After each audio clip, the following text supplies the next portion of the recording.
సమగ్ర సర్వే రిపోర్టులో సంచలన విషయాలు వెలుగులోకి వచ్చాయి. ఆయా కులాల జనాభా, వారి స్థితిగతులను, ఆర్థిక పరిస్థితులను కళ్లకు కట్టినట్లు బయటకు వచ్చాయి. మౌలిక వసతుల్లో ఎస్సీ, ఎస్టీ, బీసీలు చాలా వెనుకబడి ఉన్నట్లు సర్వేలో తేలింది. ఇల్లు లేని వారిలో ఎస్టీలు, బీసీలు, ఎస్సీలు, ముస్లింలు అధికంగా ఉన్నట్లు వెల్లడైంది.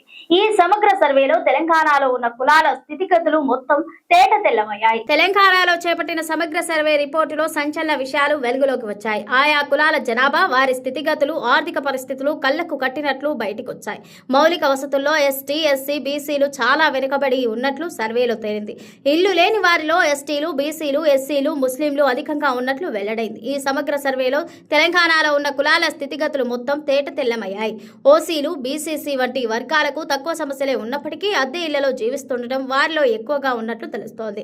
తెలంగాణ రాష్ట్రంలో 38.4% కుటుంబాలకు సొంత ఇల్లు లేదని ఈ సర్వేలో వెల్లడైంది. ముస్లింలలో 60%, ఓసీల్లో 50% మంది గూడు లేని వారు ఉన్నారని తేలింది.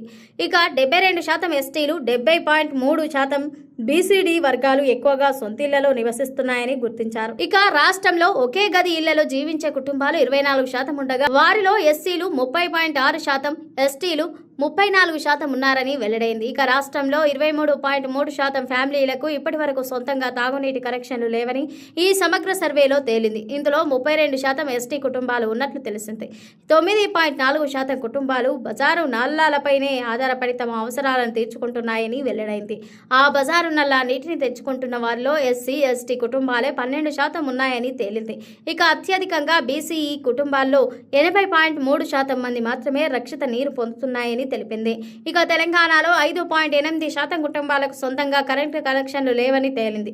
వీరిలో 11.1% ఎస్టీలు, 8.2% ఎస్సీలు, 4.8% బీసీలు, 3.9% ఓసీలు ఉన్నారని వెల్లడైంది. అసలు రాష్ట్రంలోని 13.4% కుటుంబాలకు వ్యక్తిగత మరుగుదొడ్డి లేదని ఈ సర్వే బట్టబయలు చేసింది.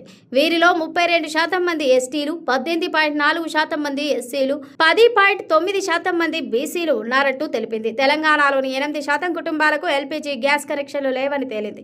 వీరిలో ST 15.7%, SC 9.7%, BC 6.8%, OC 5.7%, BCE 7% ఉన్నారు. ఇక రాష్ట్రంలోని 5.4% కుటుంబాలు ఇప్పటికీ కట్టెల పొయ్యి మీదే వంట చేసుకుని జీవనం సాగిస్తున్నాయి.